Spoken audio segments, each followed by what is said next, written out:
Alrighty, new month, new games. Let's take a look at what's coming in June. Kicking things off, I can't not mention the fact that Path of Exile 2 has a massive update coming this month. Although technically releasing prior to the month, I'll be playing it for a chunk of June, that's for sure. Patch 0.5. This is being dubbed the biggest patch ever for Path of Exile 1 or 2, with a huge overhaul to endgame on top of a brand new season with all of its own mechanics. What is already my favorite ARPG is just about to get even bigger and better. Fantastic, dude. Can't wait. So we got the new league, Runes of Aldur. This is going to come with a ton of its own new mechanics, contents, and things to add to power progression. They've done a complete overhaul with tons of new stuff added and prior endgame mechanics adjusted. So Ritual, Breach, Delirium, Expedition, all of these things got some pretty big updates in some cases, and very well could have been just their very own leagues, but they're rolled into this update. There's also a total overhaul of the Atlas map with brand new biomes and mechanic-specific locations on top of the newly added Citadel. 30 new endgame areas encompassed in this stuff. There's a new Pinnacle boss with 15 new bosses actually added to the game, that being one of them. There's an update to the Atlas passive tree with brand new nodes, and now we can acquire all of them in the main chunk of the tree. New crafting systems added, 2 new ascendancies, one for the hunter and one for the monk, and over 40 new unique items, including this badass-looking crow staff for minion builds. It's a dream of mine, literally. Beyond this stuff, there's been some really nice quality of life improvements, so they've made some clear signs on maps when you're going through the campaign to kind of point you to exits or specific points of interest, like if you're picking up your plus 30 spirit, or your fire res, or your bonus health, or whatever. I don't even remember all the bonuses you get throughout the campaign, but just guiding people through the campaign if they want to get through it quickly, that's for the speedrunners, really. Also, the Atlas map now has a search box, so you can look for key terms when checking out the map nodes. There's going to be a build importer guide, which will highlight skills suggested by said guide, whatever one you happen to be following. It's also going to let creators put notes on different aspects of the game's UI with like tips for the builds, what you should focus on, your support gems, all of that. Bro, this is awesome. Rax and Co. All of you build guides created. Fubgun, Rax, everybody. Just I hope you're pumping this stuff out so I know what to friggin' build in this crazy ass game. I love Path of Exile 2, but I just really don't do build crafting. Or at least what I tend to do is I'll follow a guide roughly and then make some of my own choices, but I at least want to know what direction I should be going in. Also, some quality of life for comparing items being sold on the market more easily. Although, frankly, I'm thinking about going solo self-found this league because I'm just freaking tired of staring at gear and thinking about the auction house. Anyways, I am super pumped, dude. I love this game. This update cannot come soon enough. Unfortunately, I don't have to wait much longer. It's almost here. Patch 0.5 launches on Friday, May 29th. Now, sadly, I'm actually going to be away for the first couple of days, but I do plan to dive in over the weekend, and I'll likely have a video or two talking about the update coming next week, so stay tuned for that. But before we go any further with this month's list, I got a quick word from today's sponsor. Today's video is sponsored by Blue Protocol Star Resonance, the anime-inspired MMORPG with stylized visuals. The game launched back in October and has been getting regular updates, and they're now celebrating the release of Season 3. This includes the brand new class Twin Striker, a high-octane DPS class for players who enjoy maintaining combos and executing rapid skills. There are new worlds to explore with 3 maps packed with secrets and challenges, as well as 6 brand new dungeons for solo and co-op. A new casual game mode musician system. You can play songs alone or with friends, picking from the guitar, bass, keyboard, or drums. There's also a new EU server offering better latency for players in Europe and surrounding regions, and a special fairy tale collaboration from May the 28th to June 30th. You can team up with legendary mages Natsu and Lucy through the Battle Imagine system and take on unique event-limited bosses and dungeons. There are themed outfits and housing collectibles available as well to customize your adventure. Also, with the new season, there are login rewards, including a variety of practical and valuable items to help players kickstart their journey and accelerate progression into the new season. So if you would like to learn more and check out Blue Protocol Star Resonance as well as Season 3 for yourself, be sure to use the links in the video description below. Alrighty, back up into the list. Next up, this was kind of a last minute addition. This game is Fatekeeper, and as of just a week ago, it had no set release date. But then on May 21st, they revealed that the game is coming in early June. Now, I actually covered this game recently on a list of like upcoming titles to keep an eye on, so I'm pretty pumped that we're actually gonna get to give this a go next week. although it's in more of a limited fashion than I expected.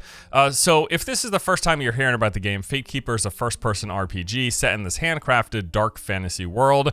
Visually, I think this game looks super impressive. Great art direction, great lighting. I just love the visuals from all the gameplay footage we've seen. Now, the developer has said the game follows a focused narrative path with a world that still invites exploration. So this isn't an open world game. We'll be moving through primarily linear levels, but we can expect some branching paths here and there and pockets to explore. We'll be going through ancient battlegrounds, underground caverns, serene forest, crumbling sanctuaries, all of which will apparently reward curiosity with things like hidden lore, forgotten relics, and unexpected encounters. And as we do this exploration, we'll also be fighting all sorts of fantasy bad guys, collecting loot to leveling up, getting weapon upgrades. Combat looks to be a mix of melee and magic. We'll be engaging with enemies, having to learn their attack patterns and counteract their weaknesses. They do have progression systems. We'll be picking combat styles, attributes, and spell schools, and they support a variety of playstyles, choosing between the main attributes of strength, precision, and sorcery. Also, it is a loot game. There are weapons, armors, and artifacts to collect with all sorts of fun perks and special abilities depending on what you're looking to tailor for your build. Yeah, I'm pretty excited for this, and I do hope it turns out well. So Fatekeeper is coming to Steam Early Access on June the 2nd. They're looking at about a year and a half before reaching 1.0. Now, according to the Steam page, the Early Access release includes core gameplay elements for the first few hours of the game. So again, it seems like this is going to be a limited capacity. First few hours sounds like less than 10. Few specifically is attributed to less than 10 as far as I'm aware. So anyways, I'm not expecting a super long runtime here for Fatekeeper on the early access release, but whatever its length, I'm just hoping it's good like always. All right, the Gothic 1 remake is about to drop, and it's looking pretty good. I actually got some hands-on time with the game last week. If you happen to miss that video, it kind of recaps my first few hours playing, showing off some gameplay and sharing the experience. And it was pretty cool. Kind of a blast from the past as well, as the game certainly feels as it's a game from the early 2000s, an RPG from the early 2000s, but with a modern coat of paint and some quality of life. Also, man, this thing was way more brutal than I anticipated across the board. The combat, the RPG mechanics, even just the NPCs in the world are not very friendly and inviting, but I do appreciate the sense of danger this created. You certainly don't start the game feeling all powerful. I mean, the early game goblins, raptors, and even these tiny little mole rats were giving me a hard time. I died a lot, but it was fun. As for the listed features of the game, they say there's over 50 hours of gameplay as we explore the vast, dangerous world of the colony, in which we discover old and new secrets, challenging combat, and unique NPCs, as they have added new content beyond what the original game had. It's a dynamic world, NPCs going about their daily lives, working, sleeping, eating, and fighting to survive. They've got a branching story where we'll choose one of the three main factions to align with. They've modernized combat with updates to core mechanics aimed at offering a more fluid and dynamic experience while still being deliberate with the tactical roots. And they are calling this just a straight up faithful remake of the original 2001 classic, fully rebuilt using current-gen technology, preserving its iconic atmosphere while enhancing the gameplay and the visuals. Yeah, I mean, it's looking good. I enjoyed what I played in my preview. The Gothic 1 remake releases on June 5th, coming to PC, PlayStation, and Xbox. I almost wrote this next game off. On its surface, it just looked a bit wacky, but the more gameplay I watched, the more I thought, this actually looks legit. The game is called Killer Bean, and the premise is you're a hired assassin who also happens to be a coffee bean. But dude, just looking at the gameplay, it looks great. It also reminds me a lot of some first and third person shooters that I played as a kid. Part of that might be the simplified visuals, but also, I mean, it's straight up got slow-mo bullet time dodging straight out of Max Payne, along with the bullet cam shots that follow the bullets like that in Sniper Elite. And that's just to name a few of the obvious reference points that the game is pulling from. It's almost as if they said, yo, you know all those awesome shooting games we loved over the last 3 decades? Well, what if we just put all of that stuff into one game and then made all of the characters coffee beans? I don't know, I kind of love it. The Steam description describes Killer Bean as a first/third person action roguelike. It'll feature a full single-player campaign, all sorts of different events like the party, where you take down dance parties that disturb your sleep, the battle arena, where you fight off waves of enemies, conquest, where you join the bad beans in conquering the island against the mercenaries. There are procedurally generated islands with 4 different biomes, each biome with its own wildlife creatures. It will feature 4 major bosses and 4 mini-bosses, 4 factions, the Bad Beans, Mercenaries, Pirate Commandos, and Shadow Troops, randomized weapon skills, enemy vehicles, aircraft and mechs, ragdolls and physics, combat galore, and then beyond those things, during early access, they plan to add online co-op game modes, customizable characters, along with more missions and bosses to the randomized campaign.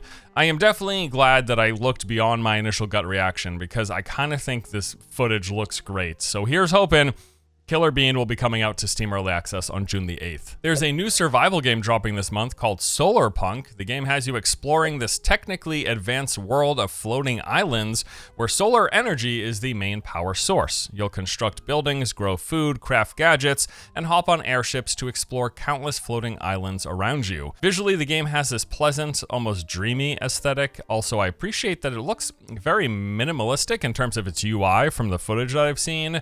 So you're gonna have the typical survival craft loop. You'll gather resources, craft stations, make items, build a base. You can build freely using a wide range of materials and decorations. You'll generate power using wind and solar energy. With this, weather conditions will affect how much energy you can produce. So you gotta plan accordingly by storing backups with batteries. You'll work together alongside animals who can help your efforts. For example, you can raise pigs that will dig up truffles that can be used for some recipes.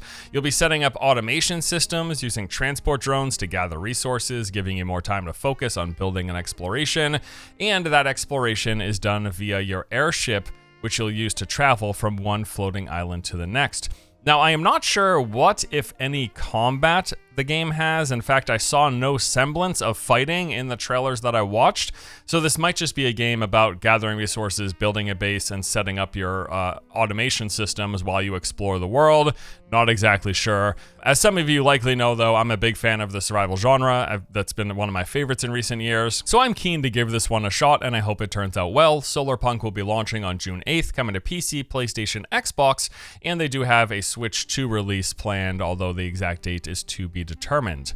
Voidling Bound is a sci-fi action combat third-person shooter monster taming game. It's kind of like Alien Pokemon, but with a few twists. You play as the Space Ranger, collecting Voidlings, altering their DNA, and then taking control of them while exploring levels and engaging in third-person shooter combat that actually looks decent. Each Voidling will come with its own suite of attacks. You'll shoot, slash, slam, and blast your way through hordes of enemies, evading, blocking, or parrying incoming attacks. You get sprint, jump, and dash as you move across diverse biomes and planets. As you progress, your Voidlings can be evolved, with you picking from branching paths to customize your elemental alignments, appearance, playstyle, and abilities. You also get attribute points to further customize your playstyle. And the goal is you go out, you navigate the levels, you cleanse the world of this purple ooze, and the game's made up of these handcrafted planets, with there being several of them, each having their own diverse biomes, unique enemies, and things to collect: resources, research points, eggs, and mutagens. As you play, you unlock more Voidlings to add to your arsenal. You collect body parts, colors, eye genes, and game-changing ability genes, as well as mutated perks to fill your collection. The game honestly looks pretty solid. I hope it's a fun time. Voidling Bound launches on June 9th, coming to PC, and also there is a Steam demo available right now if you want to check it out. Another game that I'm quite hopeful for this month is Spacecraft. This is an online space exploration and building game where you'll explore a galaxy of solar systems and planets, mine resources, craft, design, and build ships, automate planetary bases, while cooperating and trading with other players. And yes, if you are watching this and at all thinking, it kind of looks like No Man's Sky, I thought the exact same thing. Now, it's got simpler visuals, but structurally and what we seem to be doing in the game seems very much out of the No Man's Sky playbook. You'll explore a planet, gather resources, build a base, fly through space, visit NPC colonies, the whole shebang. And now there's no indication if this game has billions of planets like No Man's Sky, but I mean, who needs billions of planets anyways? One of the main reasons, though, I am interested in this is the studio behind it. Spacecraft is being developed and published by Shiro Games, the same company who made Forever, that MMO light action-adventure game that we got to play last month. Now, I really enjoyed my time with Forever, so I am keen to see how their next project turns out. And while it seems crazy for there to be another game from this studio 1 month later, kind of seems like it's their MO. So Shiro Games is this French development studio. They've got about 70 employees from what I saw on their website, and they've been making games for about 12 years now. So it seems like they're taking those 70 people and dividing them up into groups, focus on the games, maybe some cross-pollination with them helping a little bit here, helping a little bit there. But yeah, they've been making games for 12 years, some of them very well regarded, including Northgard, Dune Spice Wars, War Tales, and the recent release of Forever. So yeah, Spacecraft, I'm going to give it a look. The game launches in a Steam Early Access on June 11th. It does have a demo available on Steam as well, so if you want to give it a go, you can, absolutely, right now. Next up, we've got Hell Let Loose Vietnam. This is a large-scale competitive online multiplayer first-person shooter. I have had a fair few people mention this game to me. I didn't think much of it. I just didn't think much about it. I didn't have a problem with it, but after looking it out, yes, it looks solid. It really does seem specifically centered on these large team battles. It's going to feature 50 versus 50 multiplayer lobbies taking place across 6 large-scale maps, with there being time of day, weather variants, and extreme terrain to contend with. You'll play as either the North Vietnamese Army or the U.S. Armed Forces. Multiple game modes, including offensive, warfare, and more. Emergent gameplay elements that will encourage the use of chain of command to build teamwork and deploy a unique set of tactics and weapons for every battle. They've got 17 different battle roles across 6 battlefield units. So at the top, you've got Commander, then you've got the Infantry, which includes the Squad Leader, Rifleman, Grenadier, Engineer, Medic, Specialist, and Machine Gunner. For Recon, there are the Spotter and Sniper. For Armor, you've got Tank Commander and Crewman. Then there's Helicopter with Logistics Officer and Pilot. And then the Mortar Squad with Observer, Support, and Gunner. They'll feature multiple vehicles, including helicopters and patrol boats. There's a revamped tutorial for onboarding. They've updated the interface and user experience and have enhanced player movement and gameplay. Yeah, it looks pretty cool, dude. Hell Let Loose Vietnam launches on June 18th. Will be coming to PC, PlayStation, and Xbox. All right, so those are the main new games coming out this month, or updates. I did want to tell you about a couple of playtest or beta tests. So the upcoming action RPG Limit Zero Breaker has a playtest running this month. You can request access over on the Steam page. This appears to be another one of those anime RPGs with stylish combat. Just looking at it, I would assume there's character swapping, gacha unlocks, and from what I've read, that's looks to be exactly the case. Now, I have actually enjoyed a few games like this in the past, even though I don't love the gacha elements or the thousands of currencies and the constant spam of clicking on menus for rewards. Even still, if the gameplay, combat, and world are interesting enough, I can have a fun time myself, so we will see if this one is such a case. The Limit Zero Breakers playtest will be running from June 10th to 15th. Once more, you can request access over on the Steam page. I also wanted to give you a heads up on this ongoing playtest for Omega Phenex Commenced Project 6. That is a mouthful of a name. The game itself is a single-player mech shooter. It's got third-person combat. You'll be zipping around, taking out other mechs. You'll have customization of your parts, altering performance, function, and appearance, and the game features 30 missions, along with an arena mode for 1v1 battles. The playtest is currently underway, with access granted via request on Steam. Looks like it's going to be running from now until June 25th. Alrighty, so that's it for the list. As for what I'm going to be doing this month, what I expect to be playing, top of the list, I'll be playing the crap out of the Path of Exile 2 update, no questions asked, my favorite ARPG in recent years, and I'm always excited to play more. Fatekeeper looks really cool, and from what we've heard, it's going to be a pretty small experience, so maybe bang that out once it comes out. The Gothic remake was a lot of fun. I would like to play more. Killer Bean looks hilarious, and Voidling Bound also seems pretty interesting. If I've got the time, I'll check out some of the other games listed here as well. But that is all for today. Thank you for watching. Let me know if there's anything else coming in June that you're looking forward to that wasn't here on this list. Just let me know below. Thanks as always. Hope you enjoyed. See you guys next time. Take it easy.